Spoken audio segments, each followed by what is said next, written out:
Dear guests, thank you for choosing a holiday boat cruise in Hungary. In order to prepare you for operating the boat on your own, we would like to introduce you to the use of the holiday boat, its equipment and manoeuvring. We hope that no questions in connection with the vessel will remain unanswered. When taking over the boat, you will receive separate tutorials and training materials on the hydrographic conditions of the local bodies of water, boating rules and the navigation regulations. We hope that you will have a great experience and excellent weather too. The holiday boat team of the Hungarian shipping company Mohat welcomes you on board. Mohat's holiday boat fleet consists of 20 floating apartments, equipped with all conveniences. The equipment and the operation is the same whether you book any of them, either from Kiskor or Tokaj, our two home ports. Following the check-in registration procedure, you can take over the boat equipment from our staff in the port of departure, based on a detailed list. The functions of the boats will be fully explained. You can enter the boats through the side entrance doors and through the rear railing gate. The boat's electrical circuits are switched on when the main power switch is turned. The three identical main switches are located behind the cover flap on the left side of the rear deck, next to the sliding door. The place of the switches is marked with a sticker.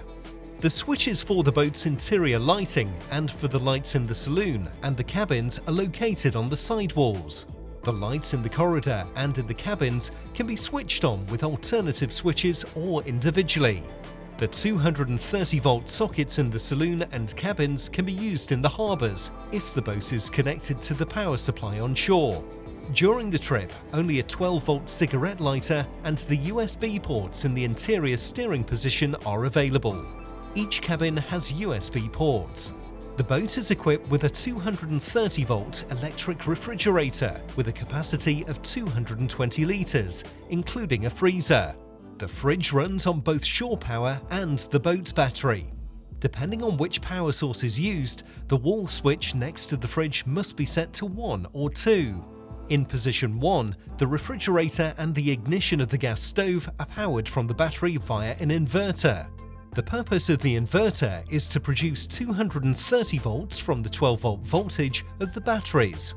If the switch is turned to the right and set to position 2, the electricity for the fridge comes directly from the power connection on the shore. Of course, this only works in the harbours, where the boat can be connected to the shore electricity network. The boats will be handed over in the port of departure in this connected state, and the switch must be turned when you start your trip. The gas stove works in the same way as the kitchen appliances at home. When the knob is pushed in, sparks are produced on the cooking surface and the gas burner ignites. The oven can be used for normal and grill functions. When the stove is switched on, it consumes the oxygen of the passenger compartment and exhaust fumes are released into the air. Therefore, it is necessary to ventilate during usage. The gas system of the boat is operated by two 13-kilogram gas bottles, which are located in the storage compartments behind the side stairs of the deck. One gas bottle under the left stairs, the reserve bottle on the right side. The upper and lower vents of these storage spaces are not to be covered or blocked under any circumstances. The 1,000-litre fresh water tank is located at the lowest point of the boat, in the keel. The boat is handed over with a full water tank. If the tank becomes empty after a few days, it can be refilled in the port. The connection for refilling drinking water is located on the left side of the boat. The opening key for the water tank will be handed over during takeover. The water system is operated by a pressure pump and a water pressure tank. The switch for the water pressure pump is located on the right side of the interior steering position. It must be switched on to keep the taps running or to flush the toilet. The water from the tap is suitable for cooking, washing dishes, washing and showering, but we do not recommend drinking it. The electrically operated toilet with automatic flushing works with the push of a button. The button can be found on the side of the sink and it initiates flushing and vacuuming the contents. Nothing can be thrown into the toilet, even toilet paper must be disposed of separately in the hygiene waste bin. The boats have a CE-certified wastewater tank for the collection of organic waste. Emptying the wastewater tank is the task of the home port staff between trips. For cooler nights in spring and autumn, the boat has a heating system with a hot air blower. The Webasto heater receives its fuel from the boat's fuel tank. The fully automatic heating system works with diesel. In the Octo and Sixto boats, the control panel is located on the left side of the dashboard. In the Quattro, it is on the side of the interior steering seat, in both cases under the radio. The system is switched on by a small white push button. If you want to heat, press the button firmly once. After that, a little patience is required. The process is initiated, the system does everything automatically, and heating begins within 5 minutes. The intensity of the warm air supply and the temperature can be adjusted by a rotary switch. The blower openings can be found below at floor level in the saloon, in the cabins and in the corridor. The thermostat is located under the control panel in the saloon. In the saloon, a television, a radio and a fan guarantee the comfort and entertainment of the passengers. On the dashboard there is also a cigarette lighter and 2 USB ports. The curtains in the saloon are excellent for shading, but if you want to enjoy the view, they can be drawn to the side. The curtains can be tied back and fastened with snap studs. By removing the tabletop, additional sleeping berths can be created in the saloon. After the aluminium legs are taken out, the tabletop is to be placed in the designated frame with the extra mattress on top of it. To put the saloon table back, the extra mattress must be removed, and after the support legs have been inserted, the tabletop can be put back in place.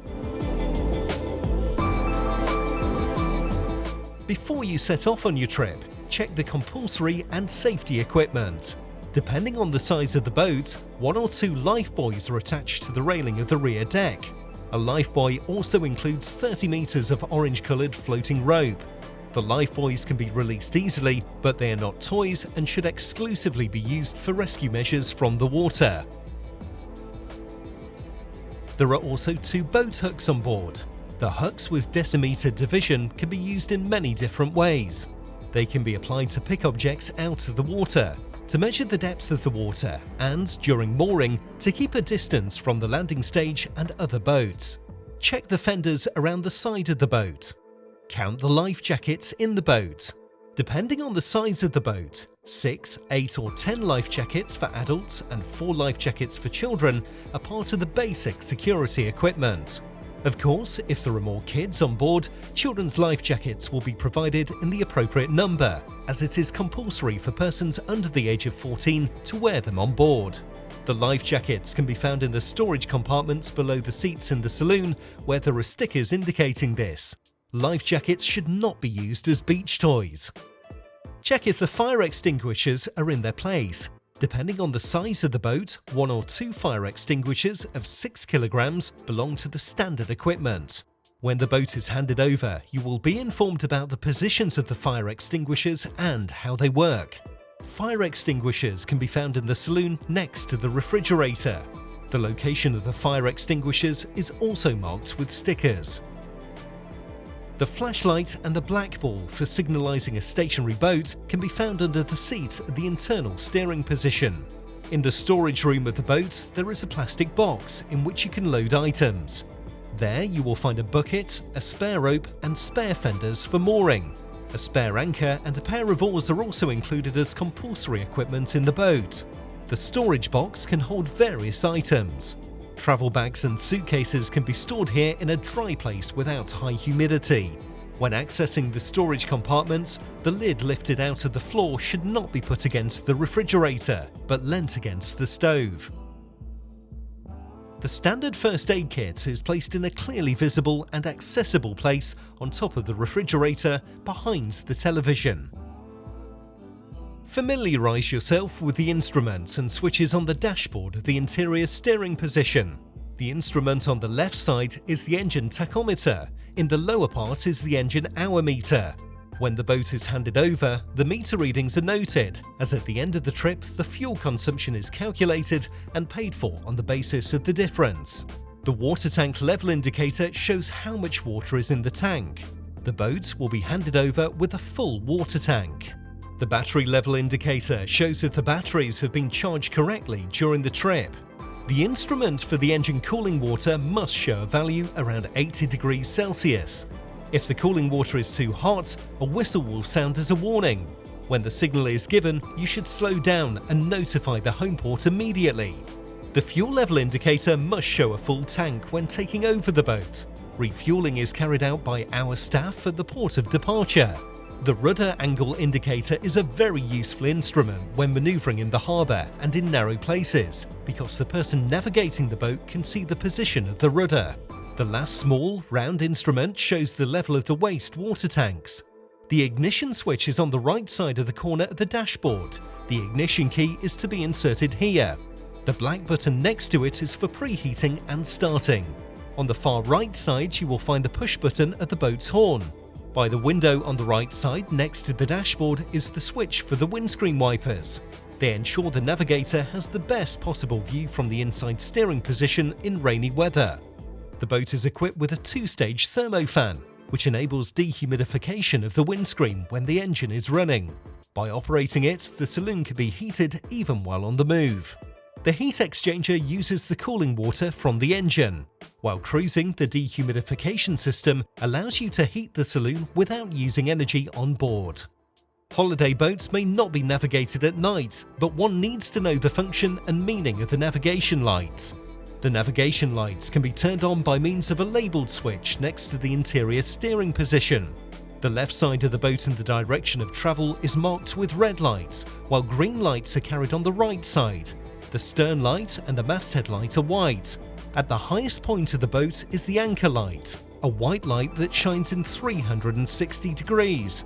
This has to be used when mooring to a buoy and when anchoring at night and in poor visibility conditions.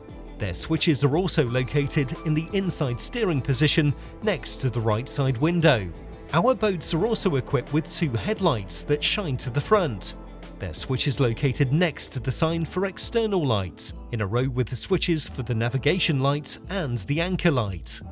The boat's built-in diesel engine is started by turning the ignition key and pressing the start button. At the inside steering position, the key must be inserted into the ignition switch. Turning it to the right triggers the ignition.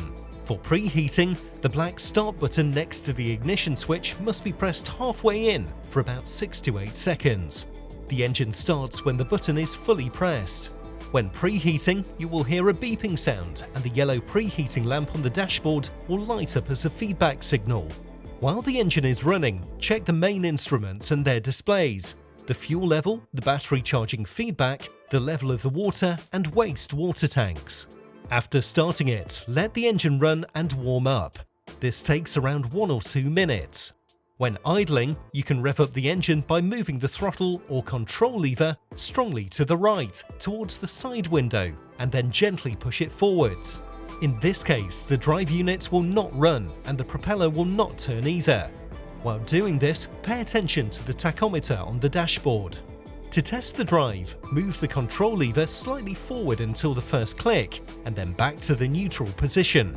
Move it slowly backward and then back to the neutral position again. When you change and engage a gear, the hull vibrates slightly. Before departure, check the function of the control unit. Turn the wheel in both directions while watching the rudder angle indicator on the dashboard. Set the bow thruster, which serves as a manoeuvring aid, to standby mode. The bow thruster is an important tool when manoeuvring in the port. As the name suggests, by means of the thruster, the bow of the boat can be steered to the right or the left, depending on the direction you wish to take. It is not recommended to keep the bow thruster running continuously for more than 10 seconds. It is not intended to replace the steering system, but to make manoeuvring easier. If not absolutely necessary, its use should be avoided. The bow thruster is switched on by pressing 2 buttons simultaneously. This activates the bow thruster. The arrows show the steering direction. The red arrow turns the bow to the left, the green arrow to the right. When testing, you should very briefly try both directions. The departure should be carried out in cooperation. First, release the spring lines, then the stern lines, and finally the bow lines. Meanwhile, the boat driver steers from the upper or inside steering position and operates the throttle. When setting off, the boat should be pushed away from the landing stage before stepping on board. From the boat, you can push yourself further away from the shore by using the boat hooks. This will make the departure easier and is a great help for the driver. Be careful that the mooring ropes do not get into the water or under the boat. Pick them up as quickly as possible and put them in a safe place. While cruising, the two side doors and the rear railing must be closed and locked. The two railing gates on the rear deck can be opened for your convenience when having a dip or getting out of the boat. On the rear deck on the left side, there is an outdoor cockpit shower with hot and cold water. It is an additional option to the showers inside the boat.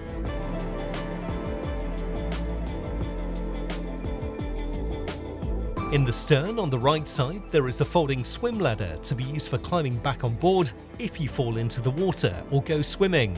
A sliding sunroof is installed on the rear deck. It is a loosely woven plastic net to protect against falling leaves and strong sunlight. The bimini top is a foldable sun and rain cover that spans the upper deck. It can be latched down to the side railing of the boat with straps. It is easy to apply and its use is demonstrated when you take over the boat. Our boats turn easily. The use of the bow thruster is not needed to turn on the river. It is important that you look around carefully and reduce the speed before starting any maneuvers. Make sure that the maneuver can be carried out safely and that no other boats are approaching from the front or the back. It is more difficult to maneuver in reverse. In order for the boat to go astern, you will need to accelerate more. By using the throttle lever and small steering movements, the boat can be held in direction. The bow thruster makes maneuvering easier. It is forbidden to put the holiday boats at anchor. However, in case of emergency, it may happen that the anchor has to be used after all. The main anchor with the necessary chain length is part of the obligatory equipment of the boat, and it is located in the anchor locker in the front of the boat. The end of the chain is attached to the boat. Use the anchor only in a case of emergency and notify the base port immediately. In the rear storage compartment is the emergency tiller, which is used for steering in emergency. The red-coloured rod is to be used if the boat's hydraulic steering system fails. The emergency tiller is to be taken out of its place by a strong pull and positioned at the end of the steering shaft. Notify the base immediately and then head to a port as quickly as possible where the necessary repairs can be carried out. Holiday boats are forbidden to cruise at night and in bad visibility conditions. Therefore, it is important to moor before evening dusk. For the operation of the holiday boat, one must learn to tie two basic knots. The first knot is used for securing the rope to cleats. It is used when mooring the boat.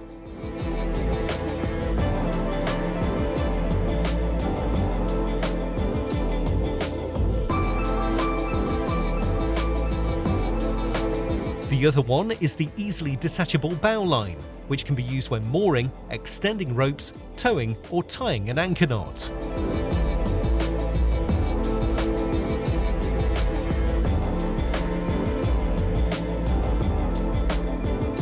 On flowing waters, mooring maneuvers or entering river branches must always be carried out from below, upstream.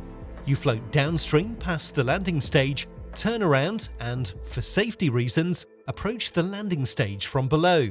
The maneuvers in the port are also influenced by the wind direction and the wind intensity. Onshore winds make it more difficult to set off, while onshore winds make docking more difficult. Mooring maneuvers should always be carried out carefully, with small forward and backward throttle thrusts. If the landing stage has been closely approached, the boat can be brought to a halt with a slight reverse thrust. If necessary, you can also use the bow thruster. It is no problem if a maneuver does not succeed the first time. The lines for mooring must always be prepared. What is meant by preparation? One end of the line must be attached to the cleats of the boat. The line cannot be tangled. It must be ready for use and is routed under the railing. When the boat is next to the landing stage or close enough to it, you should step out from the rear deck with the prepared line, pull the boat to shore and quickly fasten it with the bow and stern lines. Diagonal spring lines can be used to make mooring even safer. Make sure that the boat is not tied against the landing stage but held loosely and parallel to it. The lines of the boat have the prescribed length, they must not be cut. Immediately after docking, check that the fenders are in the correct positions between the hull and the landing stage. If necessary, the reserve fender should be used too. It can be fastened to the boat's railing or to a cleat. To stop the engine, the control lever should first be pulled to the neutral position in the middle. Then, the ignition key in the inside steering position is to be turned left to the initial vertical position. The engine will stop immediately. The engine can also be switched off from the upper steering position by using the stop button. But in that case, a beeping signal will sound until the ignition key is turned to the vertical position in the interior steering position. It is also possible to start the engine from both steering positions after the ignition has been initiated by using the key in the inside steering position. If you leave the boat, even for a short time, you should take precautions against possible gusts of wind and rainfall. The windows should be closed, the sunroof folded up, the chairs stored on the rear deck, and the sunbed cushions brought back inside. The entrance door should be closed with the key. Bicycles can be chained to the railing on the rear deck. When the boat is out of service, the electrical circuits must be switched off by the 3 main switches at the entrance. The bilge pumps will remain functional even in this case, and will continue to operate without interruption in the event of water intrusion. An important piece of equipment is the gangway in the rear storage compartment. This aluminium platform can be used if the landing area is not constructed. Taken out of the storage space and fitted in its place, it provides a safe crossing for passengers to the shore. In ports and landing stages with electricity from the shore, the boat should always be connected to the 230-volt network. After arrival, in order to avoid accidents, the electrical charging cable should be connected to the socket on the boat first and then to the socket on shore. When starting or continuing the trip, the cable first must be disconnected from the socket on the shore and only then from the socket on the boat. If you do not use the electric charging cable, it should be rolled up and put away. It belongs to the inventory of the boat. We sincerely hope that your boating holiday will be an unforgettable experience, whether you spend it relaxing in the sun or actively exploring the region and the nature. You will return to the port of departure as an experienced navigator. We will always be delighted to welcome you for new experiences on board our holiday boats.